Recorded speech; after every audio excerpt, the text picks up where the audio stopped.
They were on the road before Julia had really had a chance to do much more than get her seatbelt buckled. Now that she had that done, she looked around and saw there were 2 other girls in the car besides Kate.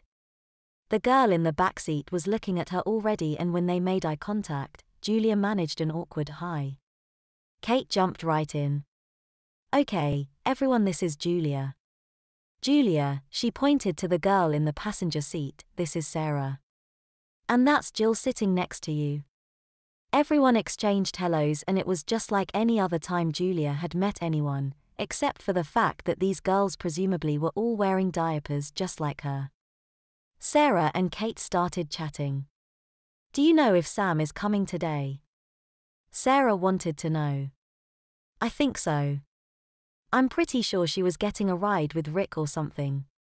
"I'm glad too, I haven't seen her in a while. We might have a good turnout today for a change." Kate stole a glance in her rear-view mirror and caught Julia's eyes. "Sometimes not many people make it out. Last month I think it was only 5 of us." Jill was using her cell phone. She spoke up. "Yeah, Sam is coming," she says. "They are just ahead of us, I think." The other girls kept chatting and were talking about people Julia didn't know, so she just sat and listened.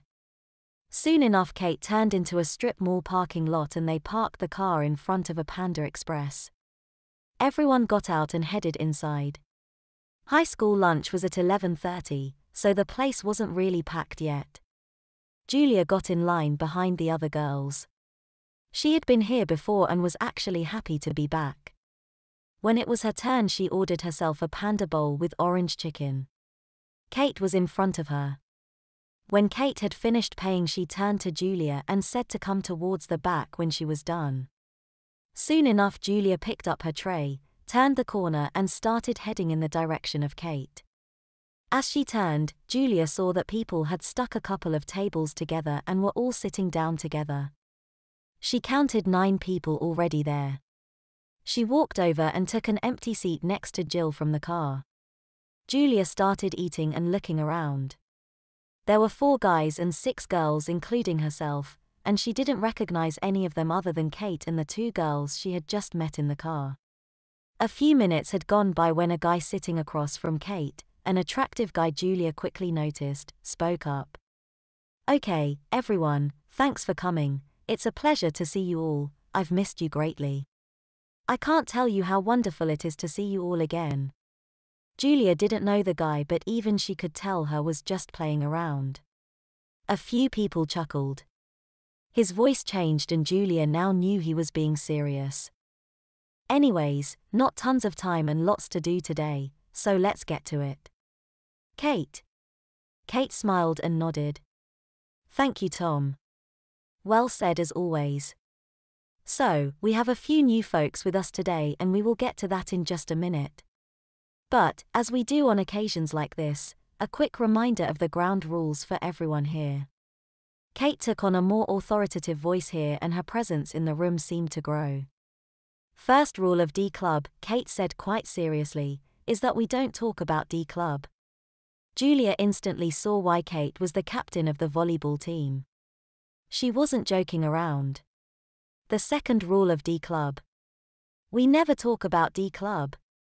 Kate brought her hand down on the table to add emphasis to this. The table shook a bit from the force of Kate's hand. The room went dead silent. Julia suddenly felt really awkward and didn't know what to do. She saw Kate glaring across the table at some poor girl who just withered under her stare.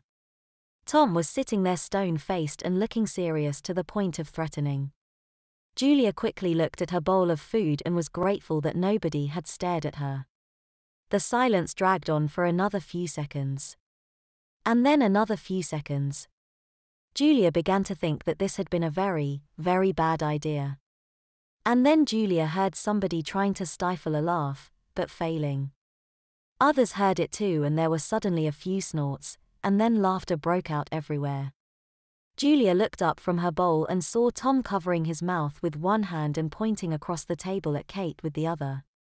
Kate was laughing really hard. Tom finally managed to speak. "Oh my God, Kate, I think that might have been the best ever."